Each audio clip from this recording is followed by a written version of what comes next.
Friends, today is Tuesday, the 23rd of June. We're in the cathedral. It's a warm, sunny morning here in Portland. And once again, we have a challenging gospel. Today we come to the very end of the Sermon on the Mount. And one would have to say that it kind of ends in a whimper as opposed to a shout.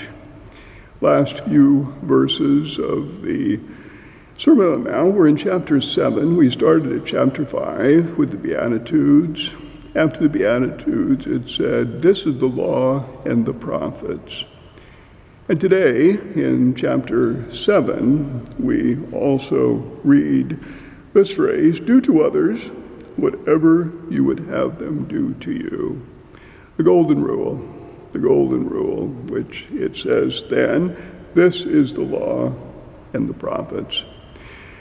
So those words, beginning the sermon and ending the sermon, Jesus gives us a kind of summary of his law, the new law, the old law, the new law, his law of the kingdom itself. Do unto others as you would have them do unto you. And then a kind of sobering statement. One of the most sobering statements, I think, in the gospel itself is given to us. It's not in the sermon. It's almost as if Jesus said, "Oh, wait, I have one more thing to say." And he says, "Enter through the narrow gate. Enter through the narrow gate, for the gate is wide and the road broad that leads to destruction. And those who enter through it are many. How narrow the gate and constricted the road that leads to life." The two ways, our choice, one that leads to death, one that leads to life. And of course, traditionally, we have seen those as the path to heaven or the path to hell. And the church over the centuries has kind of gone back and forth between a kind of rigorism and a kind of laxism. All the different Protestant denominations falling somewhere in the middle. We heard a couple of days ago about the heresy of Jansenism, influenced by Calvinism, which turned into Presbyterianism. Not so much today, but historically quite a rigorous, and those who were saved indeed were few. You know, in our own history, we have Origen, one of the church fathers, Origen, who said that all would be saved. God's love would get them into heaven. Then you have St. Augustine, who said basically nobody will be saved.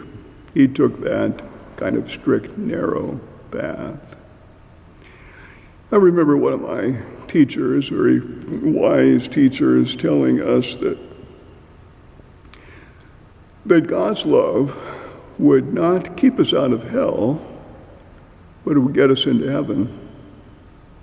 God's love would not keep us out of hell, but get us into heaven. In other words, it's a kind of half choice, half grace, and so on. Nothing is quite so black and white. But I like that, the love of God. And you know, we recognize and remember that we never earn heaven. It's always God's love. Even if we choose it, it's still God's love that gets us in. But we can choose the wide, broad road as well. When I think of the narrow path, I think of a kind of a tiny little pathway on a mountain. And you're walking along and rocks are falling into this chasm and you're just walking along. It's very dangerous and difficult. Somebody said, if you take this road, you'll get there faster, even though it's a challenge. And so you do, and get to the holy city, hopefully safe. But the other road, wider and so on, is much easier. It might take a little longer, but it's really easy. And that's the path many people choose. What road will you choose? What road will you choose?